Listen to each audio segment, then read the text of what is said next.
going on, YouTube? Welcome to our show, Sunny Side. I'm Sonny Vihar, and today I want to talk to you about a lot of stuff. But first, let me thank you from the bottom of my heart for all the wonderful comments you guys sent me through personal messages. I received them and I appreciate them. Thank you for encouraging me to post some more videos. Apparently, the last episode helped a lot of you guys, and I'm so glad to be in the position to do that, and I really appreciate your sincere messages of encouragement. So thank you. Today we're going to tackle an interesting topic, and it's about how to learn to respond rather than react. Yes, sir, ma'am. Learn to respond rather than react. So, what is this all about? This is all about how we deal with circumstances that happen to us daily. This is about how we deal with frustration, with little accidents, with unexpected delays and stuff, with irritation. In other words, this is how to deal with the unexplainable or unpredictable flow of daily living. So I hope you find this interesting. And let's begin. Let's define first respond. To respond is so much so different than to react. Respond is wider, deeper, wiser. Reaction is automatic, instinctive. To respond is to give the best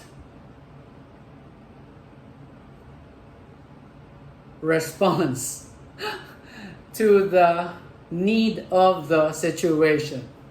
Do you feel me? Let's back up a bit. Respond means to address something effectively. React means to act instinctively without thinking. Respond is conscious, thoughtful. React is unconscious, automatic, default mode. They're two different worlds, and they have different effects on us and also different effects on the world. Obviously, you would want to respond rather than react. And mainly because when you respond, you are more effective, as mentioned, and you tend to be more directive of how you will feel about the situation. Let me give you an example. So for most of us, we have family members that are difficult. We may have children, we may have elders, we may have siblings who are difficult. And for most of us, if we don't have that, we may have co-employees that are difficult. You know, those people we wish we don't have to deal with, but circumstances force us to deal with them. Those kinds of people, we could learn from them. So, when we encounter negative and toxic people, we tend to have the instinctive reaction inside. In fact, if you observe yourself carefully, you will see that there's a lot of tension in your body. You literally cringe inside, or there's like tension in your body when you deal with difficult people. And that indicates that you are reacting. Because once you learn to respond, you will be able to deal with these difficult people by your own terms, using your own power, directing your own emotions, You decide how much energy you want to put in, how deep you want to feel about it, and you decide to deal with the situation without them dictating how you would feel or how you should react. So, for instance, you deal with a difficult family member or employee, co-employee. Your typical reaction is that you're upset. Your typical reaction is for abusive people when they abuse you either verbally or emotionally, they manipulate you. Sometimes we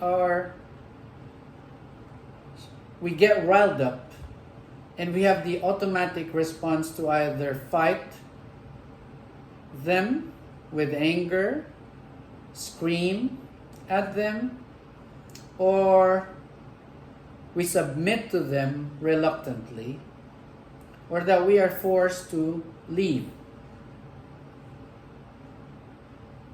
Regardless of how we react to them, we already lose because it is that toxic person who is dictating how we feel inside. And if we are not trained to respond, if all we know is how to react, then we are enslaved by them. Because whenever they're around, we're miserable. In other words, we are enslaved by their presence.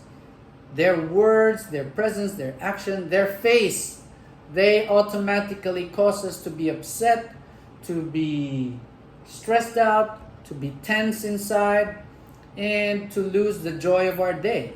And that is sad, and that is so disempowering. That is such a disempowered position to be in. We must learn to respond. And how do we do that? We do that by taking back our power. We respond by knowing that regardless of how the person is, regardless of his annoying habits or her obnoxious personality, regardless of the verbal abuses that they throw at us, the baseless accusations that they throw at us, regardless of all of that, the question is, how do you want to feel? Do you want to be miserable or do you want to be happy and joyful? How do you want your day to be? And if you're like most people, like me, most probably you would want to be joyful throughout your day. You would want to be happy, inspired. You would want to have more energy. So that is why I am sharing this, so that we can be reminded that we are not helpless. We are powerful. We have power and we can take it back.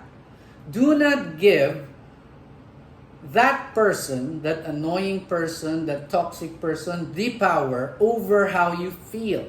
Take the power back.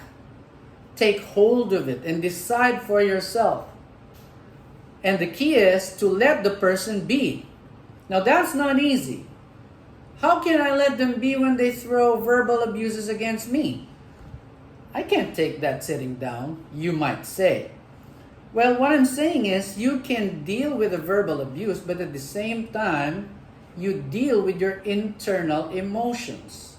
Meaning, who's driving your emotions? Is it that guy, that person, that event, or is it you?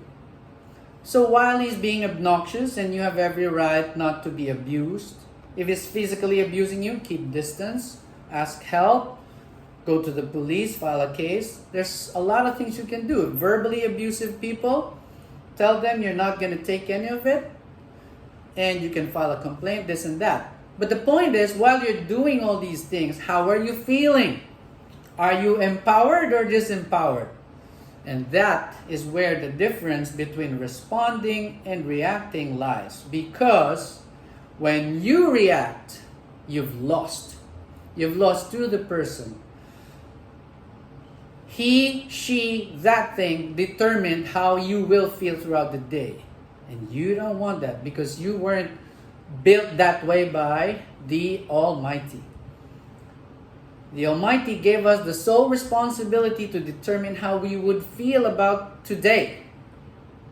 So take back your power and try to reflect on what I'm saying and build your ability to choose how you feel. It's a skill. And like any skill, the more you practice at it, the more you become. So you cannot just be strong in the body, you have to be strong in the mind, and you have to be strong in your feelings. So that's it for today, folks. I hope you have learned something from today's episode. I truly appreciate you listening to this YouTube video. If you learned something from this, be sure to share it with your friends. Subscribe, hit the notification button, and leave a comment. I truly appreciate it. This is Sunny and this is my side. Hope you have a nice day. Have a blast. Peace. I'm out.